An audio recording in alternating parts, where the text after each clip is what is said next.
Fair to say, yes, Republicans could be in trouble in November. Why? Because that Ohio race, no matter who wins, was way too close for a ruby red district. And, fact check, no, Hillary Clinton did not win that district. She won a big county that is partly in the district, but Trump won the district handily. And no, Obama didn't win the district either in 2012. Romney did. Those are the facts. So, this close of a race in that district that the GOP has held for almost the last 4 decades straight is significant. Now, that said, the Democrats who won last night and who did well were largely women and traditional Democrats, not the lefties that Bernie Sanders and acolyte Ocasio Cortez backed. What does that mean? Alexandria Ocasio Cortez, the New York congressional Democratic candidate, joins us now. Ms. Ocasio Cortez, thank you for joining us on Primetime. Thank you for having me. All right, so let's talk about last night, and then let's discuss the way forward from there. Mixed results. You went 2 for 5 with the people you backed for congressional seats. How do you see that mixed result? I feel really good about it because I think what we need to realize is that, I come from things as an organizer. I put my organizer hat on. So there are some races that we go in because they're winnable. There's some races we go in because it's really important to build power and to really kind of sway the issues. So I feel very confident. I think that even with the gubernatorial race, we are building our bench. We had a 33-year-old candidate that could have very well been the first Muslim governor in America. El Sayed. He cut his teeth on an amazing race. Yes, exactly. Abdul El Sayed, he cut his teeth on an amazing race. We got Rashida Tlaib, first Muslim woman ever in Congress. So I'm feeling really good, and I think that we've moved the needle forward in the fight for social and economic dignity in the United States. So you have organizational issues, and then you're going to have substantive issues in terms of policy. Let's start with the organizational. Let me ask you something. Whom do you believe to be the head of the Democratic Party? Well, I don't think that there's any one head. We are a collective. This is a movement. And I don't think parties are ever about one person, but they're about how the contributions that each one person gives to the party. So I think that there are really exciting folks in the party, certainly folks that I look forward to working with. And, I don't think that it's about there being a party being about one person. I believe you. Although it is vague, and I also believe intentionally so. If you are to be successful in the general, we don't want to get ahead of ourselves, but if you win and you go to Congress, there will be a leader of your caucus. Her name is Nancy Pelosi. Do you recognize her as the leader for the House Democrats? Of course. I think absolutely right now, she... Go ahead, please. She is the leader of Speaker, or rather Leader Pelosi. Hopefully, we'll see. She is the current leader of the party, and I think that the party absolutely does have its leadership in the House. We have our leadership in the Senate as well. Would you back Pelosi for Speaker if you win and are in the House? Well, I think, again, we don't want to get ahead of ourselves. As you mentioned, I got to win my race first, but we got to take a look at what's going on. We got to take a look at winning the House back in November. And then once the House is won, we have to make that decision from there. I think it's not about a referendum on any one person, but it needs to be a referendum on where we are at as a team, as a collective, as people who are interested in advancing the economic and social issues in America. I see with candidates in your party that the Republicans are pressing them about where they stand with Pelosi. Now, you could say that's a red herring, it's a distraction, but they're doing it. And we saw one of your guys, Welder, who I had on the show, he didn't wind up winning, but he was pressed about Pelosi. And he did a little bit of a dance on it. I'm here, I'm not there, I won't vote with her all the time. What's that about?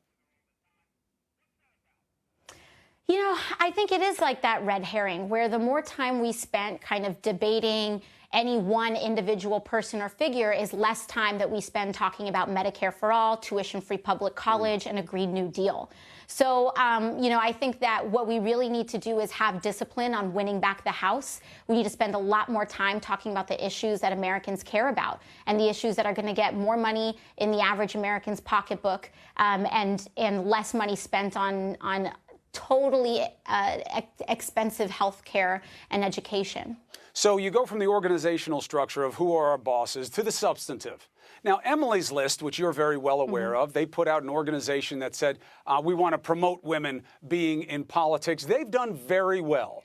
And in fact, some of their candidates beat some of the candidates that you backed, and you went out and celebrated at least one of them and say, good for you for winning. Now, if you look at those and look beyond gender, we talk about getting ahead of ourselves. We should be focusing on gender very much, but they won. And if you look at why the women won, almost to a person, they were much closer to the center and the traditional Democratic views than what we're seeing with some of the other new crops, you included.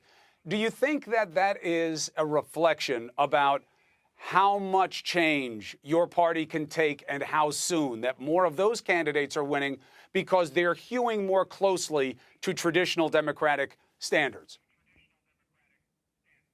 Well, I think you have to take a look at two things, where the American people are at and then also what wins campaigns. And it's no secret that while grassroots campaigns absolutely have their place and are very strong in voter turnout when they are able to turn out voters, money does win elections. And so when you have PAC groups that are able to pour in $500,000 to $1 million per race, that absolutely makes an impact. However, nothing changes the fact that the majority of Americans believe and approve of Medicare for all, single-payer health care. 74% of Democrats believe in Medicare for all. So I think that the electorate and the American people are very clear about what they value and what they want.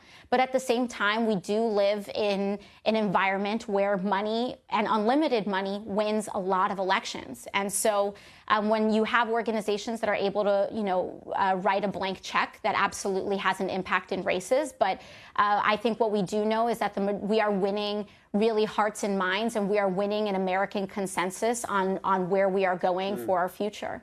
There's that expression in journalism that the truth, that democracy dies in darkness. You need the light of truth. It dies in dark money also. If you could get dark money out, and you can't, because the Supreme Court was really clear on it, and I'll have to see if this court sees it any differently. I'm not sure that it would. Dark money, 100%, that is a nonpartisan issue.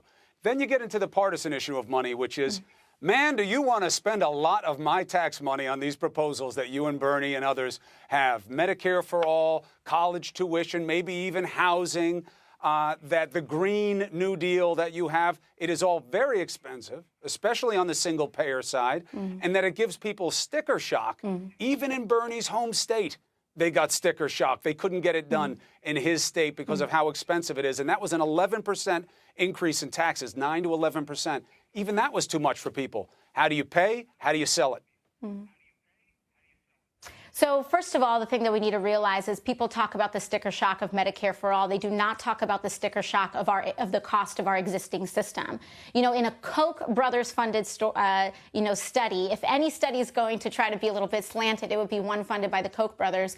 It shows that Medicare for all is actually much cheaper than the current system that we pay right now. And let's not forget that the reason that the Supreme Court upheld the Affordable Care Act is because they ruled that each of these monthly payments that everyday Americans make is a tax. And so while it may not seem like we pay that tax on April 15th, we pay it every single month, or we do pay a tax season if we don't buy, these plans off of the exchange. So we're paying for this system. We Americans have the sticker shock of healthcare as it is. And what we're also not talking about is why aren't we incorporating the cost of all the funeral expenses of those who die because they can't afford access to healthcare? That is part of the cost of our system. Why don't we talk about the cost of reduced productivity because of people who need to go on disability, because of people who are not able to participate in our economy, because they're having issues like diabetes or they don't have access to the health care that they need. I think at the end of the day, we see that this is not a pipe dream. Every other developed nation in the world does this. Why can't America? And that is the question that we need to ask. We have done these things before. We write unlimited blank checks for war. We just wrote a $2 trillion check for that tax cut, the GOP tax cut, and nobody asked those folks how are they going to pay for it. So my question is, why is it that our pockets are only empty when it comes to education and health care for our kids? Why are our pockets only empty when we talk about 100% renewable energy that is going to save this planet and allow our children to thrive? We only have empty pockets when it comes to the morally right things to do. But when it comes to tax cuts for billionaires and when it comes to unlimited war, we seem to be able to invent that money very easily. And to me, it belies a lack of moral priorities that people have right now, especially the Republican Party. Well, and that's why there are elections. They have consequences. You will make your argument, and we'll see if the people like it better than the other side, because there is a stark difference. And I make you another promise. This is a quick interview. We have a lot of time going forward before your race. You're invited back on. We'll go one issue at a time whenever you want. Thank you so much. I'd love that. Appreciate you taking the opportunity, and be well. Of course. You as well.